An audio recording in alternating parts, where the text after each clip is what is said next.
안녕하세요. 권미란입니다. 배터리주가 비상할 때까지 배터리 위클리는 계속됩니다. 주간 기준 배터리주 동향과 뉴스를 체크하는 위클리 배터리 뉴스.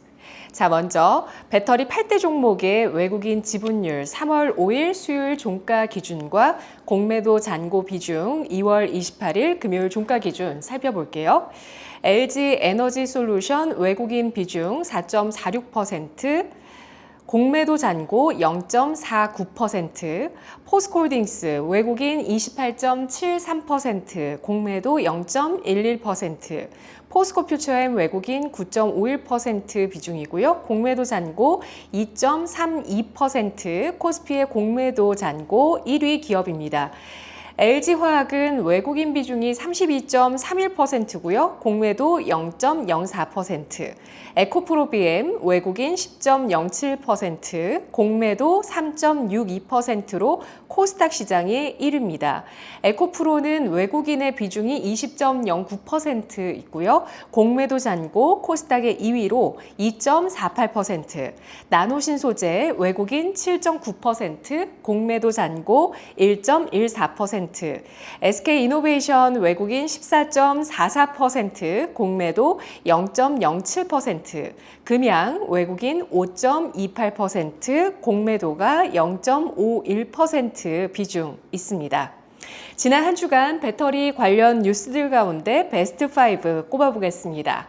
먼저 5위는 중국 저가 공습의 자동차 산업 되살리자 EU 액션 플랜 가동입니다. 유럽연합이 위기에 처한 역내 자동차 산업을 보호하고 중국 등 외국과의 경쟁에서 경쟁력을 유지하는 동시에 기후 목표를 달성하기 위한 유럽 자동차 부문 산업 행동 계획을 현지 시간 5일 발표했습니다. EU 집행위원회는 이번 정책을 통해 자동차 제조업체들이 바이 유러피안 전략으로 유럽 내 투자 확대를 지속하도록 유도하는 것을 목표로 하고 있는데요. 이번 액션 플랜 중 핵심은 전기차에서 핵심 역할을 하는 배터리 산업 지원에 있습니다. EU 집행위원회는 2030년까지 배터리 가치사슬 전반의 유럽산 부가가치 비율을 50% 수준으로 높이겠다는 목표를 세웠습니다. 이를 위해 18억 유로, 약 2조 8천억 원을 투입해 배터리 제조업체의 생산 라인 확대를 지원하는 배터리 부스터 정책 패키지를 내놓기로 했는데요. 배터리 소재 등에서 안전하고 경쟁력 있는 공급망을 구축하겠다는 목표입니다. 이어 배터리, 핵심 부품을 비롯한 청정 기술 장비를 확보할 때 보조금 규정을 간소화하는 청정산업 보조금 프레임워크도 마련합니다. EU 집행위원회는 EU에 충분한 부가가치를 제공하는 경우에 한해서는 여객 기업도 지원받을 수 있다고 밝혔습니다. 또 배터리 셀과 핵심 부품의 유럽산 요건도 명문화되는데요. 앞으로 발의할 산업 탈탄소화 촉진법 등과 연계해서 구체적인 부품 사용 요건을 단계적으로 확대하겠다는 구상입니다.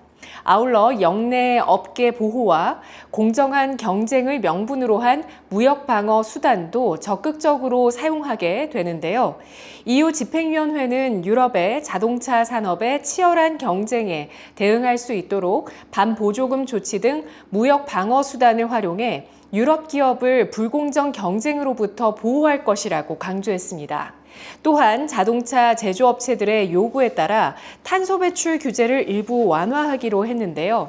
당초 올해부터 신차의 평균 CO2 배출 가능 상한선을 2021년 대비 15% 낮추고 기준 배출량을 초과하면 그램당 95유로씩 과징금을 부과하려 했으나 3년간 유예하기로 했습니다.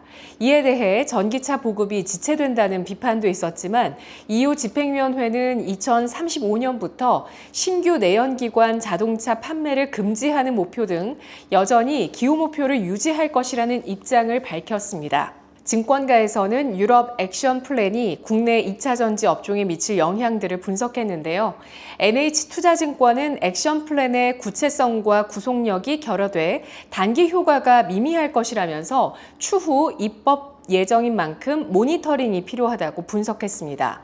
또한 액션 플랜 입법 시에는 유럽 내 현지 공장을 보유한 LG 에너지 솔루션, 삼성 SDI, SK온 등 3사의 수혜가 기대된다며 올해 유럽의 전기차 판매 성장률은 최소 15%로 예상한다고 설명했습니다. 다음은 4위, 코스피 200 퇴출된 금양, 거래 정지 풀리자 신저가입니다. 금양이 관리 종목으로 지정된 후 거래가 재개되면서 지난 6일 주가가 급락했는데요. 주가가 이날 20% 넘게 하락하면서 13,000원대로 급락해서 52주 신저가를 경신했습니다. 금양의 주가는 연초 대비해서 30%가량, 지난해 대비 90% 가까이 급락한 상태입니다. 금양은 지난해 9월 4,500억 원 규모의 주주배정 유상증자를 발표했지만 올해 1월 이를 철회하며 불성실 공시법인으로 지정됐는데요.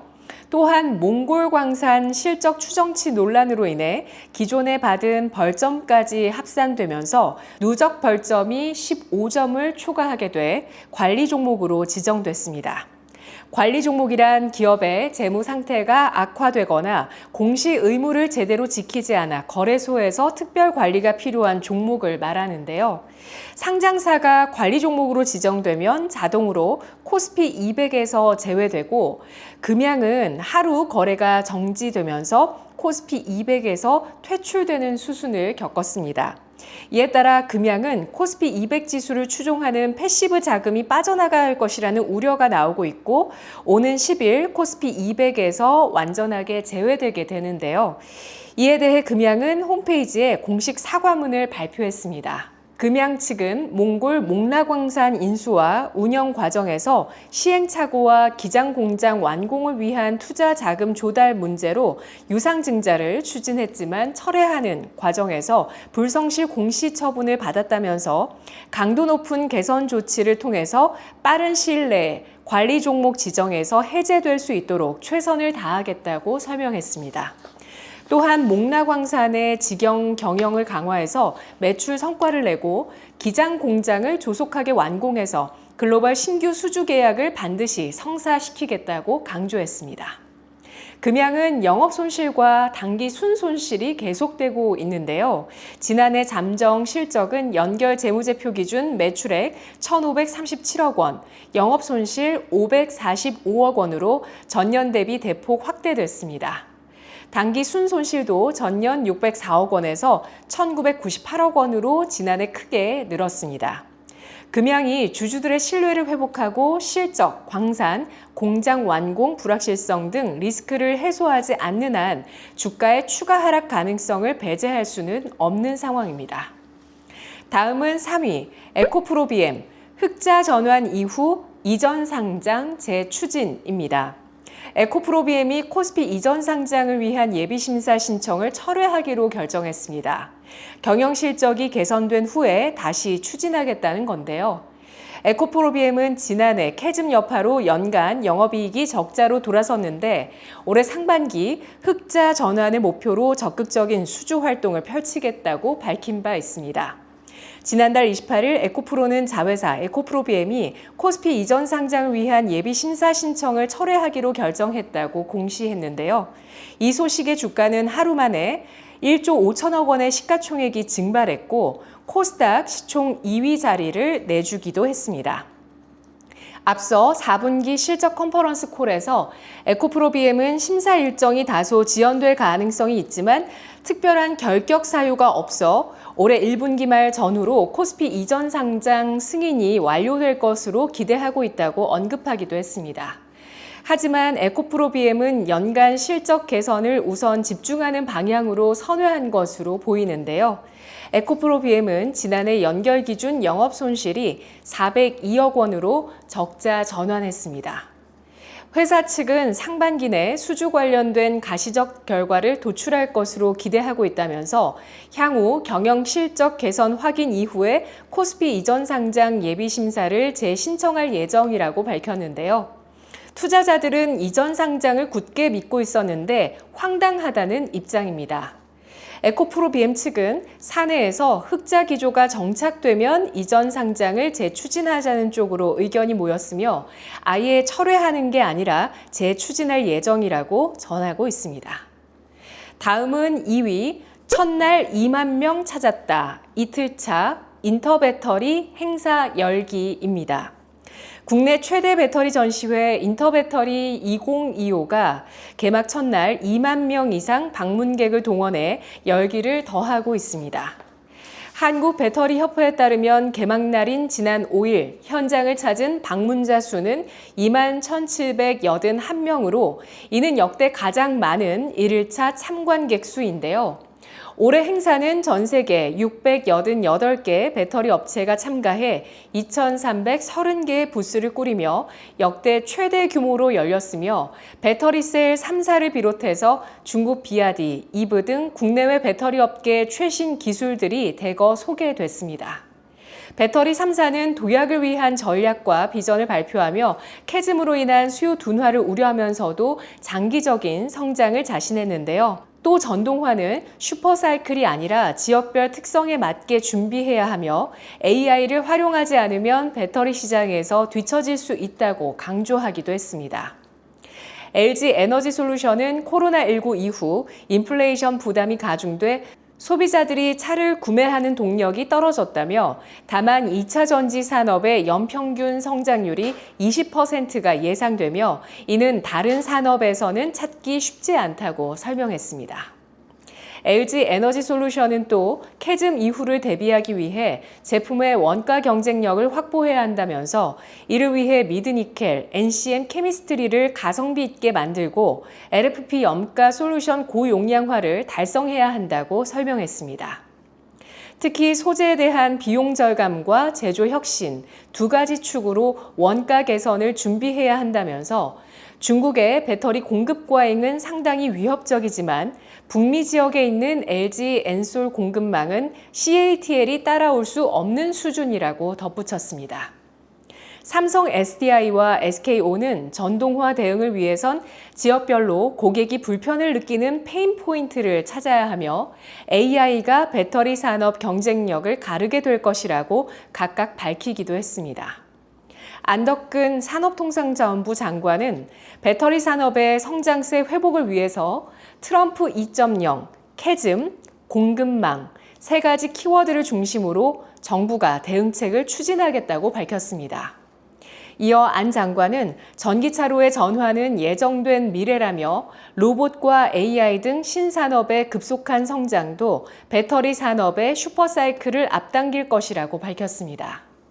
마지막으로 1위 뉴스는 K배터리 수장들 내년 캐즘 끝 슈퍼사이클 대비입니다. 인터배터리 2025에 모인 국내 배터리 기업 수장들은 전기차 시장 캐즘이 늦어도 내년이면 끝날 것이라고 전망하면서 기술력으로 캐즘을 극복하겠다는 의지를 다졌습니다. 배터리 산업협회장을 맡고 있는 김동명 LG 에너지솔루션 사장은 배터리 업황 반등 시기에 대해 1분기나 상반기 정도가 조심스럽지만 저점이 될 것으로 본다고 밝혔습니다. 최주선 삼성 SDI 사장 역시 전기차 시장 캐즘이 상당히 지속돼 내년 상반기까지는 어려움이 있을 것이라면서도 올해 1분기를 저점으로 2분기부터 점차 회복될 것이라고 전했습니다. 엄기천 포스코퓨처엠 사장은 전기차 캐즘에 대해 길게 보는 사람은 5년, 짧게는 1, 2년을 얘기하는데 대부분은 3년 정도로 생각하고 있다며 작년은 지나갔고 올해와 내년이 지나면 캐즘이 끝날 것으로 예상한다고 설명했습니다. 국내 배터리 업계는 캐즘 장기화와 트럼프 2기 행정부의 친환경 정책 변화, 중국 배터리 기업의 저가 공세로 어려움을 겪고 있지만 신제품과 신기술을 준비하면서 캐즘 이후 슈퍼사이클을 대비하고 있는데요. LG 에너지솔루션, 삼성 SDI, SK온은 차세대 원통형 배터리인 46파이 양산으로 앞서 나아가겠다는 전략입니다. 46파이 배터리는 기존 원통형 표준 제품인 지름 2170 배터리보다 에너지 밀도와 출력을 대폭 향상시킨 제품입니다. 김동명 LG 에너지솔루션 사장은 이번 전시회에서도 보면 46 시리즈, LFP, 셀투팩 등 제품으로 선도하는 걸 느낄 수 있다면서 이를 활용해 중국 업체와 경쟁해서 우위를 만들 것이라고 밝혔습니다. 삼성 SDI는 이름을 밝힐 순 없지만 46파이 배터리 고객사를 확보했다며 양산도 곧 시작할 예정이라고 밝혔습니다. 게임 체인저로 불리는 전고체 배터리 기술 확보도 분주한데요. 특히 전고체 배터리 핵심 소재인 고체 전해질 생산 경쟁이 뜨겁습니다.